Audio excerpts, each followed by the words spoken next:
नमस्कार दोस्तों, मेरा नाम है शुभम गुप्ता और इस वीडियो में हम बात करने वाले हैं स्पेस रिलेटेड मिशंस को लेकर के, स्पेस टेक्नोलॉजी को लेकर के, जो आने वाले 71st बीपीएससी के लिए आपके लिए बहुत ज़्यादा महत्वपूर्ण साबित हो सकते हैं। इस वीडियो में हम उन सारे मिशंस के बारे में बात करेंगे जो कि स्पेस रिलेटेड है, जिसको भारत तथा अन्य देशों ने स्पेस में भेजा है। सबसे पहले हम शुरुआत कर रहे हैं किससे? हम शुरुआत कर रहे हैं निसार मिशन से। इसका फुल फॉर्म जो है, इसको ध्यान दीजिएगा, NASA ISRO synthetic aperture radar. NASA और इसरो के द्वारा मिलकर इस मिशन को अंजाम दिया गया है। 30 जुलाई को 2025 में इस मिशन को एक तरीके से लॉन्च किया गया था। कहाँ से किया गया था? तो सतीश धवन जो स्पेस सेंटर है श्रीहरिकोटा आंध्र प्रदेश में, वहां से इसको लॉन्च किया गया था, जिसमें जीएसएलवी F-16 रॉकेट का प्रयोग किया गया था। ये सन सिंक्रोनस ऑर्बिट में, मतलब वैसा ऑर्बिट जैसे मान के चलिए ये हमारी धरती है और इस पर्टिकुलर टाइम पे इस धरती पे यहाँ पे सन होता है, ठीक है, यहाँ पे सन होता है, यहाँ पे सन होता है, तो ये सैटेलाइट भी कुछ इसी तरीके से धरती का चक्कर लगाता है, ठीक है। जहां पे सन होगा उसी पर्टिकुलर टाइम पे आपका सैटेलाइट भी होगा। वेट क्या है? 2392 किलोग्राम्स, और 5 साल तक ये जो मिशन है वो कार्यरत रहने वाला है, ठीक है। First satellite jointly develop by ISRO and NASA. Purpose क्या है? अर्थ का ऑब्जर्वेशन, मतलब धरती का ऑब्जर्वेशन करना है ना, इस चीज को ध्यान रखिएगा। और सैटेलाइट जो है बेसिकली क्या करने वाला है? सिंथेटिक अपर्चर रडार का यूज करने वाला है यहाँ पे, जो कि नासा का एल बैंड और इसरो का एस बैंड टेक्नोलॉजी को यूज करने वाला है। इसके बाद हम बात कर लेते हैं एक्सियोम मिशन को। तो एक्सियोम मिशन के बारे में आपको पता ही होगा कि भारत के जो बेसिकली एस्ट्रोनॉट है, जिनका नाम है कैप्टन सुधांशु शुक्ला, वो इंडियन स्पेस स्टेशन में पहली बार गए थे। इंटरनेशनल स्पेस स्टेशन है, वहां पे पहली बार गए थे, ठीक है। और सेकंड भारतीय बने हैं जो अंतरिक्ष में गए हैं राकेश शर्मा के बाद, जो कि 1984 में गए थे, ठीक है। इन चीजों को ध्यान रखिएगा।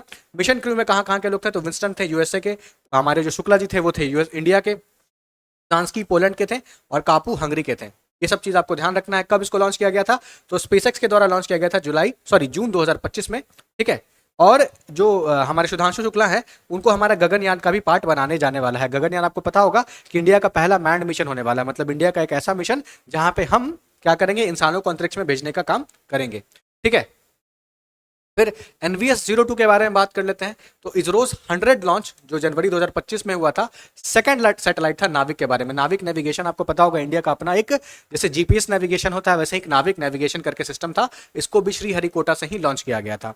उसके बाद आप देखिए अगला, तो PSLV C61 और EOS-09 करके एक बेसिकली सैटेलाइट मिशन था जिसको लॉन्च किया गया था। कहां से लॉन्च किया गया था? इसरो के द्वारा लॉन्च किया गया था। 101वां मिशन था जिसको मई 2025 में लॉन्च किया गया था, ठीक है। इसके पहले जो मिशन लॉन्च किया गया था वो खराब हो गया था किसी मेल फंक्शन के कारण, इसको दोबारा से लॉन्च किया गया है। फिर हम बात कर लेते हैं बायोमास मिशन को लेकर के। ये जो बायोमास मिशन आप देख रहे हैं ना, इसको लॉन्च किया गया था यूरोपियन स्पेस एजेंसी को लेकर, मतलब यूरोपियन स्पेस एजेंसी है उसने इसको भेजा था। क्यों भेजा था ये बहुत इंपॉर्टेंट है। To map the global forest and their carbon content between 75 degree north जो आपका लैटिट्यूड है वहां से लेके 56 डिग्री जो साउथ लैटिट्यूड है वहां पे। बेसिकली जंगल है, जंगल में किस तरीके से कार्बन पाए जाते हैं, मतलब जंगल है तो कार्बन कंटेंट तो होगा ही, उसका कार्बन फुटप्रिंट तो होगा ही। तो कार्बन मैपिंग करने के लिए ये जो बायोमास मिशन है, नाम ही आपको होगा बायोमास। बायोमास बेसिकली होता ही क्या है? तो अगर हम बात करें किसी भी तरह का जो कार्बन कंटेंट है अपने रेसिड्यू फॉर्म में जब आ जाता है तो उसको हम लोग बायोमास कह देते हैं। तो ये बायोमास मिशन ठीक उसी के लिए था। चंद्रयान 3 आपको पता ही होगा, उसमें एक चास्टी इंस्ट्रूमेंट लगाया गया था जो कि पहला डिवाइस है to measure the in situ temperature of the moon's south pole. अब देखिए एक टर्म आपको दिखेगा in situ ex situ. In situ मतलब होता है जिस जगह पे हम काम कर रहे हैं, जिस जगह के बारे में हम काम कर रहे हैं वहां पे उपलब्ध है या नहीं है। फॉर एग्जांपल मान के चलिए एक शेर है, उसको हम उसके नेचुरल हैबिटेट में अगर प्रोटेक्ट कर रहे हैं तो उसको हम कहेंगे इन सीटू प्रोटेक्शन, मतलब जहां पे वो रह रहा था उसको वही प्रोटेक्ट कर दिए। तो यहाँ पे भी हमारा जो चंद्रयान गया था वो चांद के सतह पर जाकर के उसका टेम्परेचर नाप रहा है, तो इन सीटू हो गया। अगर मान के चलिए वहीं पे चांद के सतह पे हम जाते और कुछ सामान हम लेके धरती पे आते और फिर यहां उसके टेम्परेचर को नापने का काम करते तो उसको हम XC2 कह सकते थे। ये इन सीटू और XC2 होता है। फिर देखिएगा बिग टेम्परेचर डिफरेंस के बारे में बात किया गया है कि सरफेस पे जो टेम्परेचर है 50 डिग्री के आसपास है, और 8 सेंटीमीटर अगर नीचे जाते हैं, मतलब सरफेस से मात्र 8 सेंटीमीटर नीचे जाते हैं तो टेम्परेचर घट के -10 डिग्री हो जाता है। ये आप ध्यान रखिएगा इस चीज को लेकर के। तो ये चांद की मिट्टी है, उसके बारे में बहुत ही बड़ा एक मान के चलते खोज हो सकता है, ठीक है। चलिए अब हम बात कर लेते हैं लूनर ट्रायल ब्लेजर सैटेलाइट को लेकर के। लूनर ट्रायल ब्लेजर सैटेलाइट, इसको लॉन्च किया गया था नासा के द्वारा। क्यों लॉन्च किया गया था? तो ये जानने के लिए कि जो चांद है उस पर वाटर डिस्ट्रीब्यूशन कैसा है, चांद है जिस पे वाटर डिस्ट्रीब्यूशन कैसा है, नासा के द्वारा इसको लॉन्च किया गया। फिर एक और सैटेलाइट है बेसिकली, उसका नाम है गाया, ठीक है। गाइया पढ़ लीजिए या गाया पढ़ लीजिए, ठीक है। Space observatory of European space agency, मतलब यूरोपियन स्पेस एजेंसी के द्वारा इसको भेजा गया था। कब भेजा गया था? रिटायर हो गया है मार्च 2025 में, ठीक है। इसको लॉन्च किया गया था 2013 में। अपना काम वाम कर लिया, अर्थ का 3D मैपिंग वगैरह जो इसको करना था, मिल्की वे का जो मैपिंग वगैरह करना था, सब कुछ कर लिया। अब ये मतलब 10-12 साल काम करके अभी रिटायर हो चुका है, मतलब इसका जो कार्य अवधि है वो समाप्त हो चुका है। चंद्रयान 5 या लूपेक्स मिशन के बारे में बात करें तो इंडिया जापान ज्वाइंटली एक मिशन बेसिकली लॉन्च करने जा रहे हैं, जहां पे एक्सप्लोर करेंगे लूनर साउथ पोल, मतलब चांद के साउथ पोल को और अच्छे से क्या करेंगे, ढूंढने का काम करेंगे। यहाँ पे एक लैंडर बनाया जाएगा जो कि जाक्सा के द्वारा H3 रॉकेट, जाक्सा का जो मतलब जो जापान का स्पेस एजेंसी है उसका रॉकेट यूज करके हम यहाँ पे इस चीज को लॉन्च करेंगे। किसके बारे में बात कर रहे हैं, चंद्रयान 5 के बारे में बात कर रहे हैं। अगला जो मिशन है उसका नाम है पूंछ, पंच कह लीजिए या पूंछ कह लीजिए। नासा के द्वारा बनाया गया था। क्यों बनाया गया था, ये जानने के लिए कि how solar atmosphere turns into solar wind. आपने पढ़ा होगा, जैसे आपने सन देखा होगा, सन का जो ऊपर लेयर होता है कोरोना वगैरह, वहां से सोलर स्प्लैट निकलते रहते हैं, आपने पढ़ा होगा, जिसके कारण आप बाद में देखिएगा कि अर्थ के जब इलेक्ट्रोमैग्नेटिक रेडिएशन से टकराता है तो ऑरोरा बोरियोसिस वगैरह फिनोमेनन अकर होता है। तो उसके बारे में बेसिकली ये पूरा का पूरा सैटेलाइट है वो काम करने वाला है, ये जो मिशन है वो काम करने वाला है। फिर स्फीयर एक्स सैटेलाइट है ना, नासा के द्वारा। क्यों, तो explore early universe and formation of the stars and galaxies. आपको पता है बिग बैंग थ्योरी में हमने पढ़ा था कि पूरा का पूरा जो हमारा यूनिवर्स है पहले एक छोटा सा, बहुत ही छोटा एक कण था, एक अचानक से ब्लास्ट होता है, ब्लास्ट होने के बाद बहुत तेजी से सुपर कंडेंसेट फॉर्म में सब लोग चले जाते हैं, धीरे धीरे नेबुलास फॉर्म होते हैं, गैलेक्सी फॉर्म होता है, प्लैनेट्स फॉर्म होते हैं। हमने ये सब पढ़ रखा है, उसी को अच्छे तरीके से तफसील से जानना है। फिर यूक्लिड टेलीस्कोप के बारे में बात कर लेते हैं। ये यूरोपियन स्पेस एजेंसी के द्वारा यूनिवर्स को पढ़ने के लिए कि 10 बिलियन ईयर पहले यूनिवर्स कैसा था, डार्क मैटर क्या होता है, ग्रेविटी किस तरीके से काम करता है, डार्क मैटर में ग्रेविटी किस तरीके से काम करता है, इन तमाम चीजों को पढ़ने के लिए ये मिशन जो है बेसिकली ये जो टेलीस्कोप है इसको बनाया गया है। फिर आप बात कर लीजिए 10 टन प्रोपेलेंट मिक्सर। क्या है भैया 10 टन प्रोपेलेंट मिक्सर, तो इसको इसरो और CMTI बेंगलुरु के द्वारा बनाया गया है, use for mixing solid rocket propellant and safety efficiency. देखिए प्रोपेलेंट बेसिकली फ्यूल टाइप का होता है, आपने अलग अलग तरह का इंजन पढ़ा होगा, क्रायोजेनिक पढ़ा होगा, है ना। तो जो इंजन में जो प्रोपेलेंट वगैरह लगता है, जो फ्यूल लगता है, उसके मिक्सिंग के लिए ये 10 टन प्रोपेलेंट मिक्सर बनाया गया है। फिर हम बात कर लेते हैं स्पेसएक्स मिशन और इसरो। स्पेडेक्स है, स्पेसएक्स नहीं है, स्पेडेक्स है, और इसरो मिलकर के स्पेस डॉकिंग एक्सपेरिमेंट बनाया गया है। Achieved space docking between 2 satellites in January 2025। आप में से अगर किसी ने इंटरस्टेलर मूवी देखी होगी तो वहां पे एक डॉकिंग का सीन होता है। बेसिकली एक एस्ट्रोनॉट वापस आ रहे होते हैं इंटरनेशनल स्पेस स्टेशन में, और उनको अपना क्या करना होता है, बेसिकली डॉक करना होता है। मतलब डॉकिंग आप समझ लीजिए पार्किंग के जैसा, ठीक है। मान के चलिए आपका इंटरनेशनल स्पेस स्टेशन है, यहाँ पे कोई सैटेलाइट या फिर यहाँ पे कोई जो आपका एयरक्राफ्ट है, वो स्पेसक्राफ्ट है, वो आके वहां पे अटैच हो जाएगा, इसको डॉकिंग कहते हैं। 2 सैटेलाइट को अटैच कर देना, इसको डॉकिंग कहते हैं। यही बेसिकली अचीव किया गया है स्पेस DX मिशन और इसरो के द्वारा मिलकर। Become 4th country after USA, Russia, China, जिन्होंने स्पेस में 2 चीजों को डॉक कर लिया। बड़ा ही मुश्किल प्रक्रिया होता है, आप इंटरस्टेलर मूवी जरूर देखिएगा, आपको और बेहतर तरीके से समझ में आ जाएगी। फिर हम बात कर लेते हैं मिशन शक्ति सैट को लेकर के। ये क्या है, ये बेसिकली स्पेस किड्स इंडिया के द्वारा और इसरो के द्वारा इसको अनाउंस किया गया है। ऑल गर्ल लूनर मिशन है विथ ग्लोबल पार्टिसिपेंट्स। इसमें 12,000 जो लड़कियां हैं 108 अलग अलग देशों से भाग लेंगी। लॉन्च प्लान किया जाने वाला है सितंबर 2026 में। इसरो का जो PSLV GSLV अलग अलग सैटेलाइट होता है ना, अगर आपको ये भी पढ़ना है तो एक बार कमेंट सेक्शन में बता दीजिएगा कि PSLV सैटेलाइट क्या होता है, GSLV सैटेलाइट क्या होता है, कैसे काम करता है, लो अर्थ ऑर्बिट क्या होता है, मिडिल अर्थ ऑर्बिट क्या होता है, सन सिंक्रोनस क्या होता है, जियो सिंक्रोनस क्या होता है, जियो स्टेशनरी क्या होता है। इन तमाम चीज़ों पर हम वीडियो आपके लिए ज़रूर बनाएंगे। तो फिलहाल ये वीडियो बहुत ही ज़्यादा लंबा ना हो। देखिए वीडियो लंबा करना मेरा कोई मकसद नहीं है यहाँ पे, क्योंकि करंट अफेयर्स है, आपको सीधे सवाल पूछे जाएंगे और सीधे जवाब पूछा जाएगा। 1 लाइनर आपसे पूछा जाता है, तो कोशिश यही कीजिए कि जो फैक्ट्स आपको दिए गए हैं इसको 2 या 3 बार देखिए, इस वीडियो को 2 या 3 बार देखिए और रटने का प्रयास कीजिए, क्योंकि अभी समझने का वक्त जो है वो जा चुका है। अभी वक्त है जिस चीज का रटने का, तो कोशिश इसी चीज का कीजिएगा कि 2 या 3 बार देख के इसको याद करें और इस वीडियो को 2 बार देख ले। कोशिश ये कर सकते हैं कि अपने दोस्तों के साथ वीडियो को शेयर कर लीजिए और फिर चाय पे या कभी सुबह नाश्ते के टाइम पे या फिर कॉल पे डिस्कस कर लीजिए, आपस में 2-4 सवाल पूछ लीजिए, तो अच्छे से रिवीजन भी आपका हो ही जाएगा, है ना। चलिए आगे बढ़ते हैं। Japan India space debris project के बारे में बात कर लेते हैं। तो भाई ऑर्बिटल लेजर्स जापान और इंस्पेसिटी इंडिया, ठीक है, यहां पे लेजर का यूज करेंगे to stop space junk rotation by vaporising its surface making it easier to remove. आपको पता है स्पेस जंक एक बहुत बड़ी समस्या है।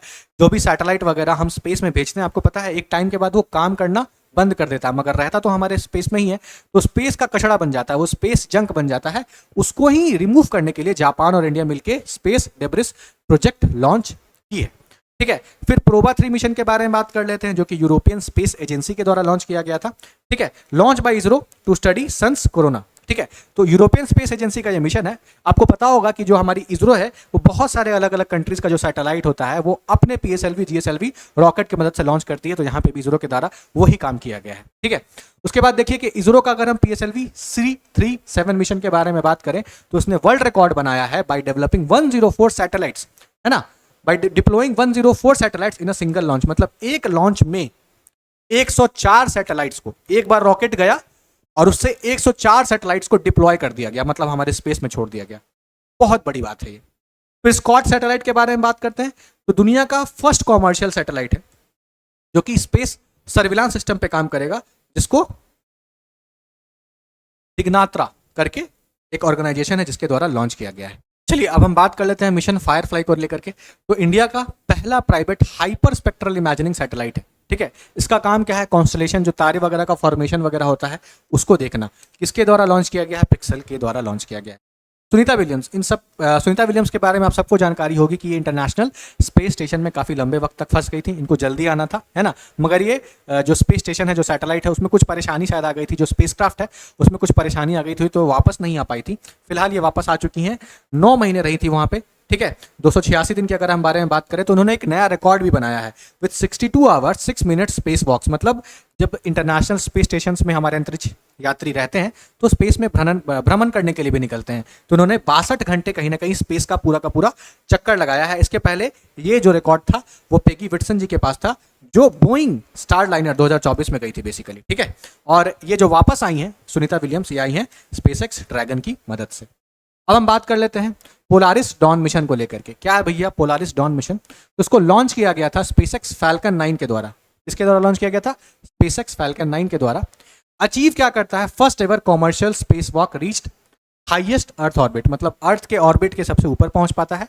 और जो लोग उसमें होते हैं, देखिए जो भी स्पेस मिशन पहले होता था वो सरकारों के द्वारा एक तरीके से नियोजित होता है, गवर्नमेंट स्पॉन्सर्ड होता है, मगर आपको पता है स्पेसएक्स एक प्राइवेट कंपनी है इलॉन मस्क की, और इलॉन मस्क की जो कंपनी है वो कमर्शियली इस काम को कर रही है, ठीक है। कमर्शियली इस काम को कर रही है, मतलब सरकार द्वारा लोगों को नहीं भेजा जा रहा है, वो कंपनी खुद ही लोगों को स्पेस में भेज रही है। अब हम बात कर लेते हैं इंडिया के पहले एनालॉग मिशन को लेकर के। क्या है भैया, तो स्टिमुलेट मून्स मार like life at Leh Ladakh launch by ISRO and Akash space studio. Basically क्या होता है ना कि जब हम कहीं पे जा रहे होते हैं तो उसका एक स्टिमुलेटर बनाते हैं कि अगर हम वहाँ पे जाएंगे तो उस कंडीशन में कैसे सर्वाइव कर पाएंगे।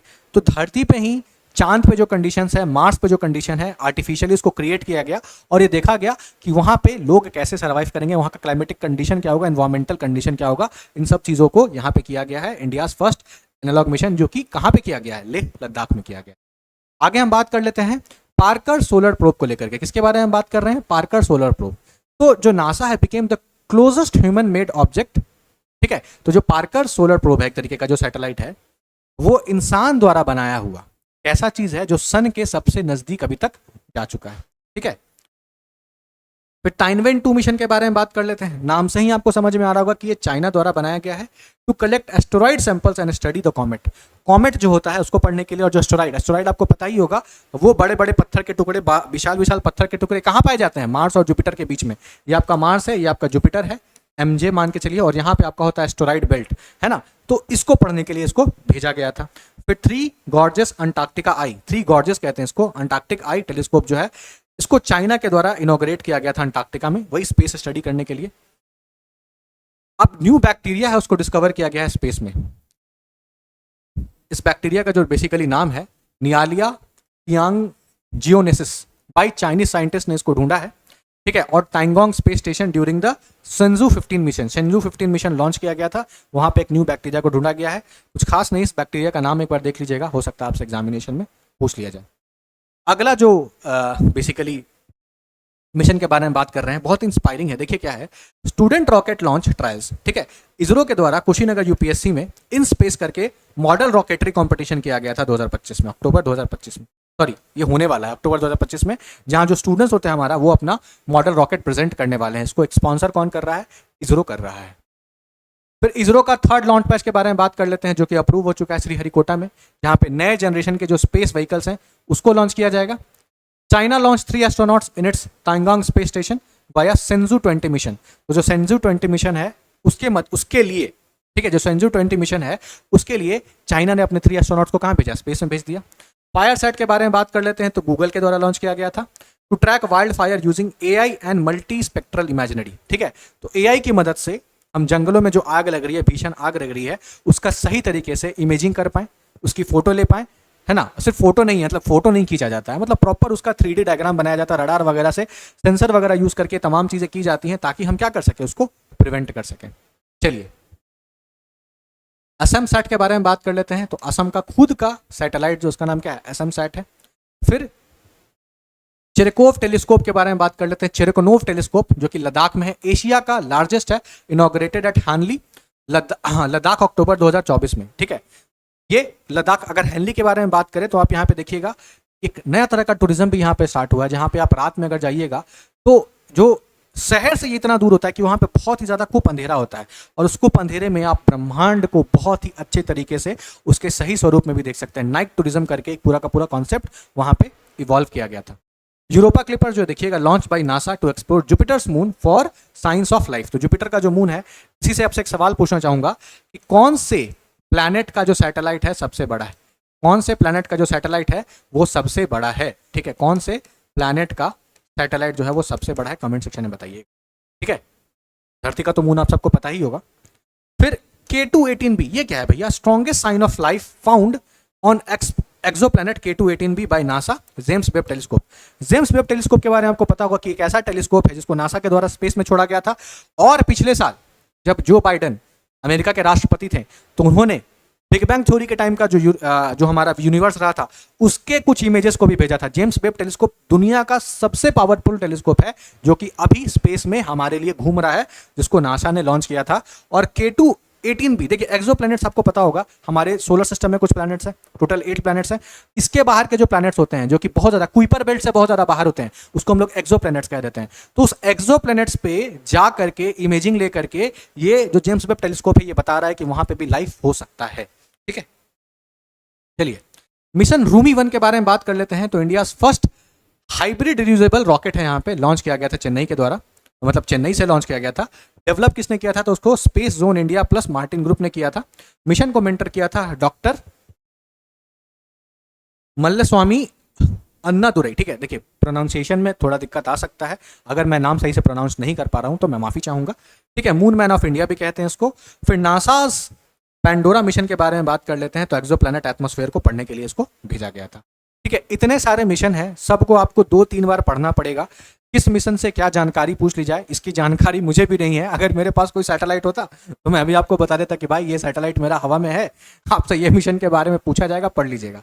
बट चूंकि जानकारी नहीं है तो हमें तो पढ़ना पड़ेगा। चलिए बात कर लेते हैं लिंगो सैट को लेकर के। तो वर्ल्ड्स फर्स्ट वुडन सैटेलाइट है, develop by Japan Kyoto university, ठीक है, एंड सुमिटो फॉरेस्ट्री।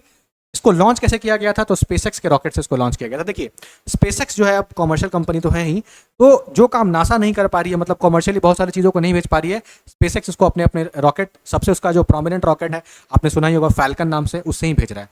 चाइनीज साइंटिस्ट यहाँ पे डिटेक्ट करते हैं water in the molecules of lunar samples brought by China's Chang's 5 mission.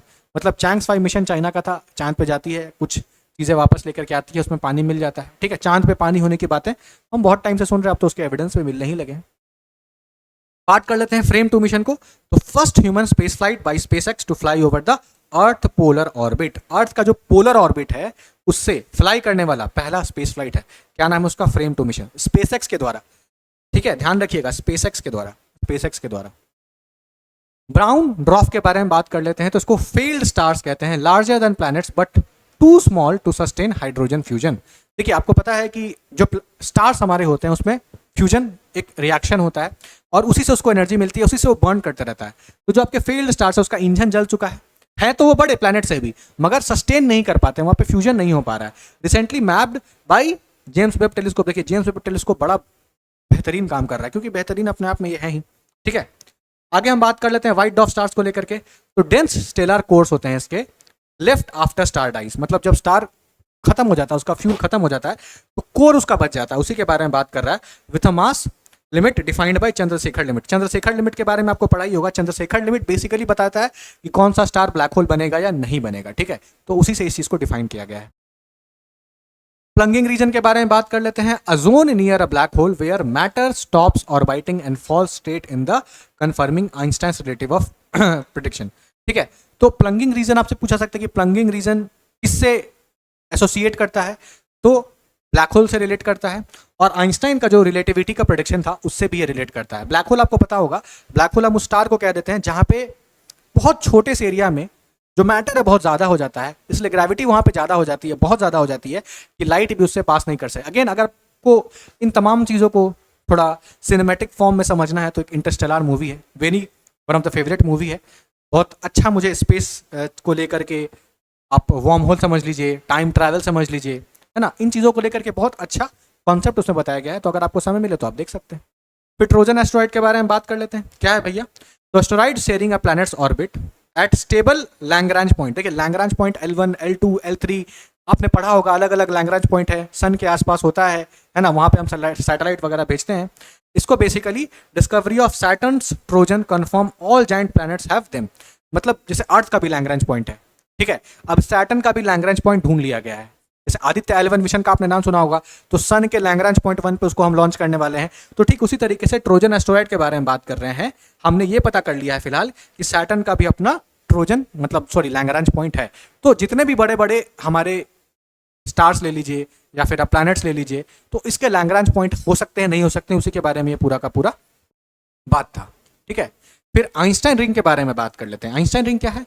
A glowing light ring form by bending of light around the massive object like galaxies helping satellite to study dark matter at the universe. ठीक है, light जहां से bend कर रही है, ठीक है, light जब बेंड कर रही है उससे हम गैलेक्सीज के बारे में, ब्लैक होल्स के बारे में जो पढ़ पा रहे हैं उसी को हम क्या कह देते हैं? आइंस्टाइन रिंग उसका नाम दे देते हैं। अगला जो बात है उसका नाम है एक्सक्रीशन डिस्क।